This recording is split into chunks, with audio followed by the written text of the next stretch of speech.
¿Qué relación tiene el capítulo 8 y el capítulo 9 de Ezequiel? El capítulo 8 habla de las abominaciones que se estaban haciendo entre el pueblo de Dios. El capítulo 9 habla que la señal va a ser puesta en la frente de los hombres que gimen y claman a causa de las abominaciones que se están haciendo en medio de ella. La mensajera del Señor nos dice que tanto Apocalipsis 7 como Ezequiel capítulo 8 y 9 tienen una aplicación en nuestros días. Ahora mismo esta profecía se está cumpliendo. Dice así: al profeta, mientras miraba a través de las edades, Joyas de los Testimonios, tomo 2, página 63. Al profeta, mientras miraba a través de las edades, se le presentó este tiempo en visión. ¿Qué se le presentó al profeta? Este tiempo, nuestros días. Lo que vio Ezequiel y lo que vio Juan en el Apocalipsis fue una visión que se iba a cumplir ¿cuándo? En este tiempo. Las naciones de esta época han recibido misericordia sin precedentes. Les han sido dadas las bendiciones más selectas del cielo. Pero el orgullo intensificado, la codicia, la idolatría, el desprecio de Dios y la vil ingratitud son cosas anotadas contra ella. Están cerrando rápidamente su cuenta con Dios. Pero lo que me hace temblar, dice la mensajera del Señor, lo que me hace temblar es el hecho de que aquellos que han recibido la mayor luz y los mayores privilegios se han contaminado con la iniquidad prevaleciente. Bajo la influencia de los injustos que los rodean, muchos, aún entre los que profesan la verdad presente, se han enfriado y están siendo arrastrados por la fuerte torrente del mal. El desprecio universal en que se tiene la verdadera piedad y la santidad induce a los que no se relacionan estrechamente con Dios a perder la reverencia a su ley.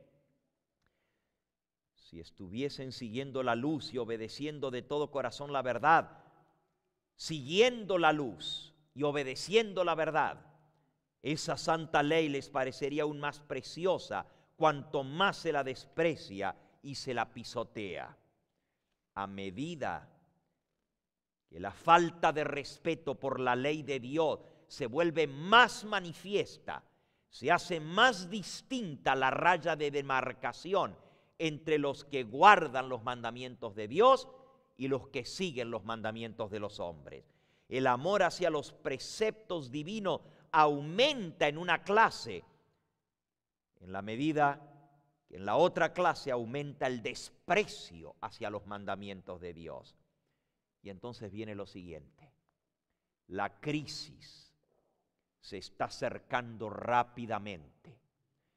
Las cifras que suben velozmente demuestran que está por llegar el tiempo de la ira, de la visitación de Dios. Aunque le repugna castigar, castigará sin embargo, y lo hará prestamente. Viene el tiempo del castigo de Dios. Y la primera noche de nuestra semana aquí nosotros leímos que ya las primeras gotas de los juicios de Dios están siendo derramadas sobre la tierra. Pero muy pronto la crisis va a explotar en toda su fuerza. Dice aquí, aunque a Dios le repugna castigar, sin embargo va a castigar y lo va a hacer prestamente. Los que andan en la luz verán las señales del peligro que se avecina. Hoy vamos a hablar, antes de terminar, de esa señal del profeta Daniel, la abominación desoladora, y esto tiene relación directa con eso. Verán la señal del peligro que se avecina, pero no deben permanecer sentados en tranquila y despreocupada espera de la ruina, consolándose con la creencia de que Dios va a proteger a su pueblo en el día de la visitación. Lejos de ello, deben comprender que es su deber trabajar diligentemente para ayudar a salvar a otros. ¿Cuál es nuestro trabajo? Trabajar por la salvación de las almas, esperando en Dios con fe vigorosa para obtener ayuda. La oración del justo obrando eficazmente puede lograr mucho. Amén. La levadura de la piedad no ha perdido todo su poder. En el tiempo en que son mayores el peligro y la depresión de la iglesia. ¿El peligro y la depresión de qué? De la iglesia. El pequeño grupo, el remanente, que se mantiene en la luz, estará suspirando y clamando por las abominaciones que se cometen en la iglesia. Sus oraciones ascenderán especialmente en favor de la iglesia porque sus miembros están obrando a la manera del mundo. Ah, mis hermanos, si tú quieres recibir el sello de Dios en tu frente, tú vas a ser de esa minoría, tú vas a ser de ese remanente, del pequeño grupo que se mantiene en la luz de la verdad presente, que defiende la verdad y que está gimiendo y clamando por las ¿qué? Abominaciones que se hacen ¿dónde? En la iglesia.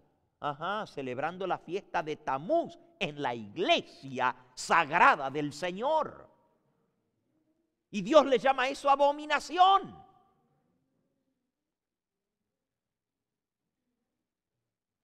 Y no solamente eso, hay más que eso, hay muchas abominaciones y ahora las vamos a leer, aquí están mencionadas. Dice, van a llorar, van a clamar, van a suplicar, porque en la iglesia los miembros están obrando igualito que el mundo. No serán vanas las oraciones de estos pocos fieles. Cuando el Señor salga como vengador, vendrá también como protector de todos aquellos que hayan conservado la fe en su pureza y se hayan mantenido sin mancha en el mundo. Al mismo tiempo que Dios va a castigar, también va a proteger a sus fieles. ¿Qué fue lo que hemos venido hablando toda esta semana?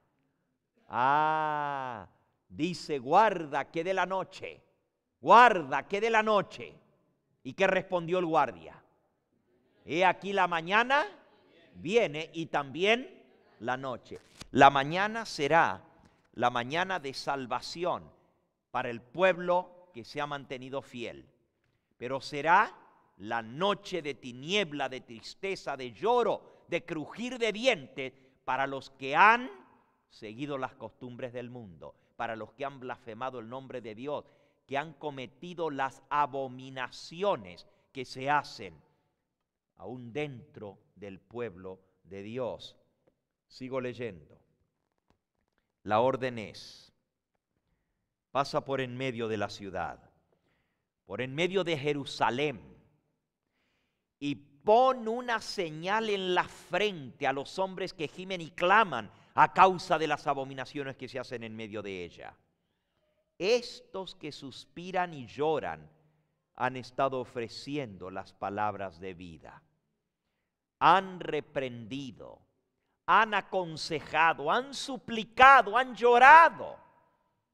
Algunos de los que estaban deshonrando a Dios en su iglesia se han arrepentido y han humillado su corazón delante de Él. Alabado sea el Señor. Pero la gloria del Señor se ha apartado de Israel. Aunque muchos perseveraban en las formas de la religión, formalismo, faltaban el poder y la presencia de Dios en su iglesia. Hermano, eso es lo que está pasando hoy en día. Falta el poder y la presencia de Dios en su iglesia. La gente sigue en las formas de la religión. Sigue viniendo a la iglesia, a la escuela sabática, guardando el sábado, devolviendo el diezmo. Siguen las formas de la religión. Pero faltan el poder y la presencia de Dios en su casa. En ese tiempo en que la ira de Dios se manifieste con castigos, estos humildes y consagrados discípulos de Cristo se distinguirán del resto. Va a haber una diferencia aún dentro de la misma iglesia entre los que sirven a Dios y los que no le sirven. ¿Y cómo se van a distinguir? Se distinguirán del resto por la angustia de su alma, expresada en lamentaciones, en lloros, en reproches y en amonestaciones. Mientras que otros procuran arrojar un manto sobre el mal existente en la iglesia. Buscan excusar la gran impiedad que prevalece por doquiera. Los que tienen celo por el honor de Jehová y amor por las almas que perecen, no callarán para obtener el favor humano. Sus almas justas se afligen día a día por las obras y conversaciones profanas de los impíos. Son impotentes, dice aquí, son impotentes para detener la marea, el torrente de la iniquidad. De ahí que se llenan de pesar y alarma. Lloran delante de Dios al ver la religión despreciada en los mismos hogares de aquellos que han tenido tan grande luz. Están en sus cámaras, en sus recámaras, viendo las imágenes del monstruo de un solo ojo. Se encierran en sus recámaras para que nadie los vea, para ver los videos de Tamuz, de sexo, de pornografía, de suciedad, de violencia en las mismas casas de los hijos de Dios que dicen servir al Dios del cielo.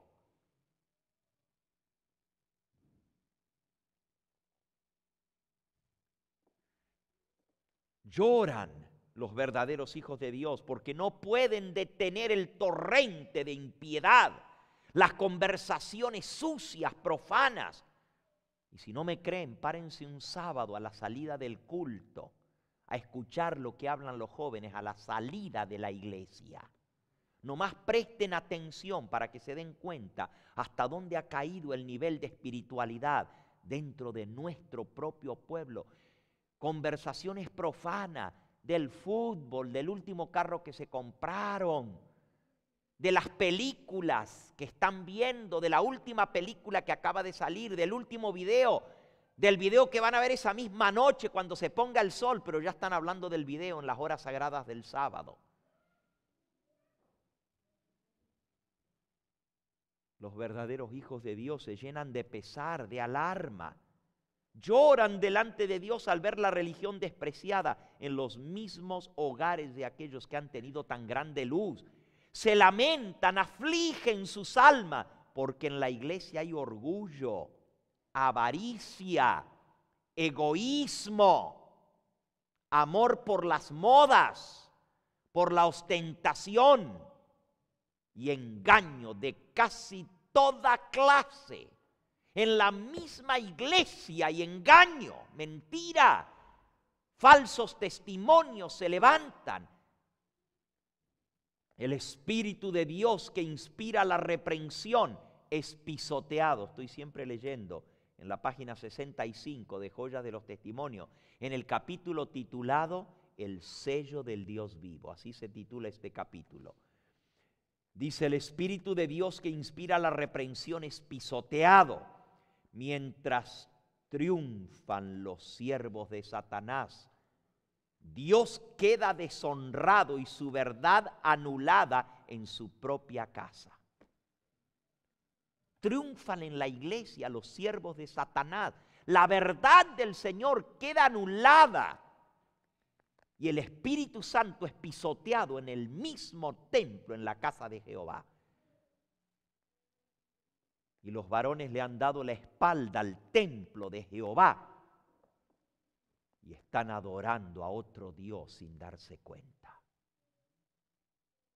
Los jóvenes adoran al Dios de los deportes, al Dios de las modas, al Dios de Hollywood.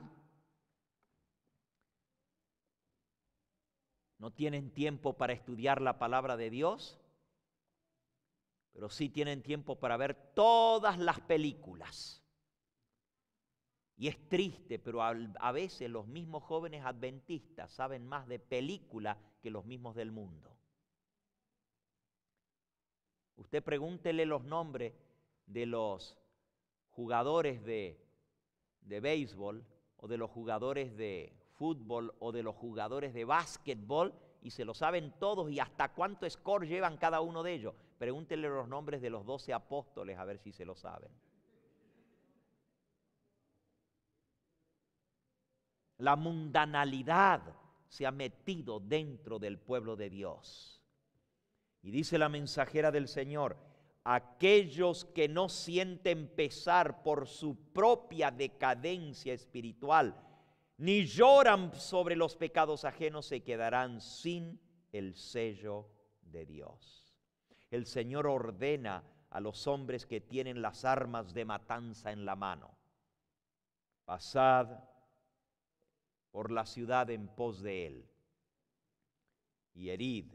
No perdone vuestro ojo ni tengáis misericordia. Matad a viejos, a jóvenes, a vírgenes, a niños, a mujeres, hasta que no quede ninguno, mas a todo aquel sobre el cual hubiere señal no llegaréis. Y habéis de comenzar por mi santuario. Comenzaron pues desde los varones ancianos que estaban delante del templo. Hermanos, los mismos dirigentes van a ser los primeros en recibir los golpes. Dice la mensajera del Señor, aquí vemos que la iglesia, el santuario del Señor, es la primera en recibir los golpes de la ira de Dios. Los ancianos, aquellos a quienes Dios había dado tan grande luz que se habían distinguido como guardianes de los intereses sagrados del pueblo, habían traicionado su cometido, habían asumido la actitud de que ya no necesitamos la señalada manifestación del poder de Dios como en tiempos anteriores. Los tiempos han cambiado, dicen. Ya no se puede ser tan estricto como antes. El Señor no va a ser bien ni mal. Estas palabras fortalecen la incredulidad.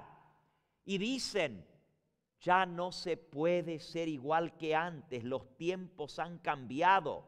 Dios es demasiado misericordioso para castigar a su pueblo. Así, el clamor de paz y seguridad es dado por hombres que no volverán a elevar su voz como trompeta para mostrar al pueblo de Dios sus transgresiones y a la casa de Judá su pecado. Estos perros mudos que no querían ladrar son los primeros en sentir la justa venganza de un Dios ofendido. Hombres, jóvenes, niños, todos perecen juntos por igual. Hermanos, viene una crisis terrible y nosotros no estamos preparados para la crisis que se avecina. Yo no quiero ser un perro mudo. ¿De qué sirve un perro que no puede ladrar? ¿Para qué yo quiero un perro que no puede ladrar? Si cuando viene el ladrón, cuando viene el peligro, no puede ladrar. Es lo mismo que veíamos ayer, de que queremos centinelas que estén arriba de las torres de Sión, si los centinelas están dormidos. ¿Para qué queremos guardas que nos avisen, que hagan sonar la trompeta, pero que están dormidos en el lugar de su oficio? Si Dios nos ha puesto como centinelas del pueblo, tenemos que dar a la trompeta un sonido certero. Tenemos que despertar al pueblo y esa es tu responsabilidad y la mía. Si Dios nos ha dado esta luz, si nos ha dado este tremendo mensaje para esta hora final, es nuestra responsabilidad no solamente aceptarlo y vivirlo, sino también compartirlo, hacer sonar la trompeta. Y saben, abominaciones peoras, dice aquí, las abominaciones por las cuales los fieles suspiraban y lloraban, eran lo que sus ojos finitos discernían, lo que ellos sabían, lo que ellos veían. Pero los pecados peores, los que provocaron los celos del Dios puro y santo, no estaban revelados. Hermanos, si a nosotros se nos revelara los pecados secretos que están sucediendo dentro del pueblo de Dios, si nosotros supiéramos lo que está sucediendo, quedaríamos espantados de ver. Se están haciendo concordatos con el enemigo de las almas. Se están haciendo trato con los infieles. Nuestra iglesia que amamos está entrando en ligas y en relaciones con el movimiento ecuménico. Si nosotros supiéramos las cosas que están sucediendo que no nos son reveladas, se nos helaría el corazón. El profeta Ezequiel vio a 25 varones que tenían las espaldas vueltas al templo y que adoraban al sol. Y a eso le llama la peor de todas las abominaciones. Y eso me lleva a lo que dijo el Señor Jesús: cuando veáis en el lugar santo la abominación desoladora de que habló el profeta Daniel, el que le entienda, huyan a los montes. ¿Qué cosa es la abominación desoladora? Ya vimos que abominación es el culto a los ídolos, las imágenes, pero también es la adoración al sol. Y el sol tiene su día de adoración. El día de culto y adoración al sol, el primer día de la semana, Sunday, día del sol. Este es el día de culto y adoración en la mayoría de las iglesias del mundo así llamado cristiano, pero Dios levantó al pueblo adventista a ser reparador de portillos, a reparar el portillo en la ley de Jehová que había sido pisoteado. Sin embargo, el profeta Daniel menciona 3 veces la abominación desoladora. La primera tenía que ver con la destrucción de Jerusalén y ya la vimos esta noche. Los estandartes romanos clavados en el suelo sagrado. Cuando los discípulos de Cristo vieron eso, huyeron. Y Dios les dio la oportunidad de huir. Hubo un pequeño respiro, hermanos. Los soldados romanos clavaron los estandartes. Miren lo que dice la mensajera del Señor aquí en el libro El conflicto de los siglos.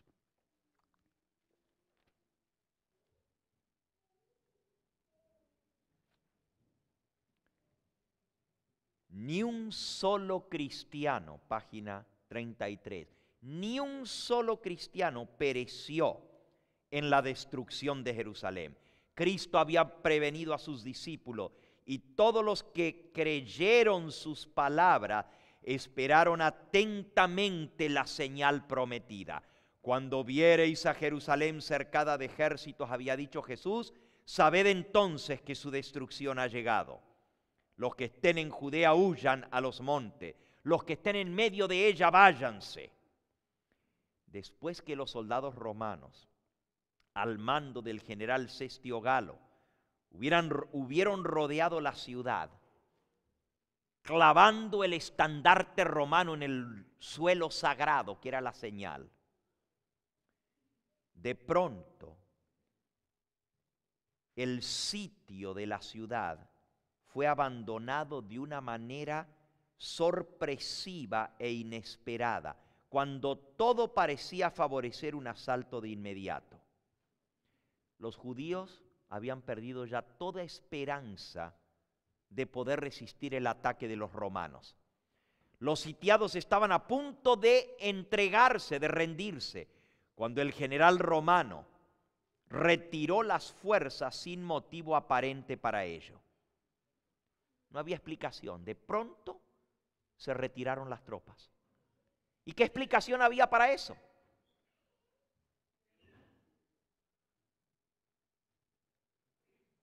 La mano provisora de la misericordia de Dios había dispuesto los acontecimientos para favorecer a sus hijos.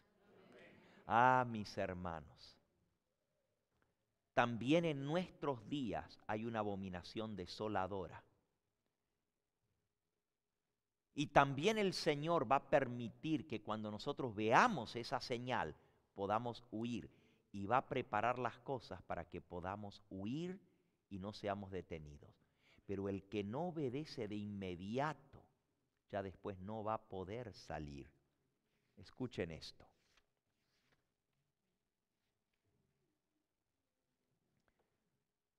Al ver la señal preventiva, página 29 del conflicto, al ver la señal preventiva, todos los que quisieran escapar debían hacerlo de inmediato, sin tardar. Tanto en la tierra de Judea como en la propia ciudad de Jerusalén, el aviso de la fuga debía ser aprovechado en el acto. Todo el que se hallase en aquel instante en la terraza de su casa no debía ni siquiera entrar en la casa a buscar lo más necesario. El que estuviera en el campo no debía buscar en la ciudad ni siquiera su ropa, tenía que irse como estaba de inmediato. Todos debían marcharse sin tardar si no querían verse envueltos en la ruina general. Ahora escuchen, ¿qué es para nosotros esa señal? Joyas de los Testimonios, tomo 2, página 151.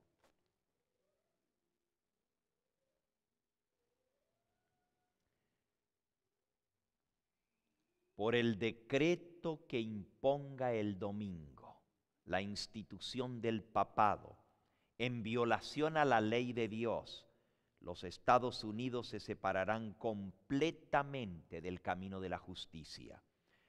Cuando el protestantismo extienda su mano a través del abismo para agarrarse de la mano del poder romano. Cuando ustedes vean a Bush y a Benedicto XVI juntitos, dándose la mano. Aquí lo dice. Cuando el protestantismo entienda la mano por encima del abismo para darse la mano con el poder romano, cuando se incline por encima del abismo para darse la mano con el espiritismo, y cuando bajo la influencia de esta triple unión nuestro país repudie todo principio de su constitución como gobierno protestante y republicano y haga provisión para la propagación de las mentiras y seducciones papales, entonces sabremos que ha llegado el tiempo en que se verá la asombrosa obra de Satanás y que el fin está a las mismas puertas. Como el acercamiento de los ejércitos romanos fue para los discípulos la señal de la inminente destrucción de Jerusalén, así para nosotros esta apostasía nacional será la señal que llegó el límite de la misericordia, de la tolerancia de Dios, y que nuestra nación, los Estados Unidos, colmó la medida de su iniquidad. El ángel de la misericordia está emprendiendo el vuelo para nunca más regresar. Los hijos de Dios se verán entonces sumidos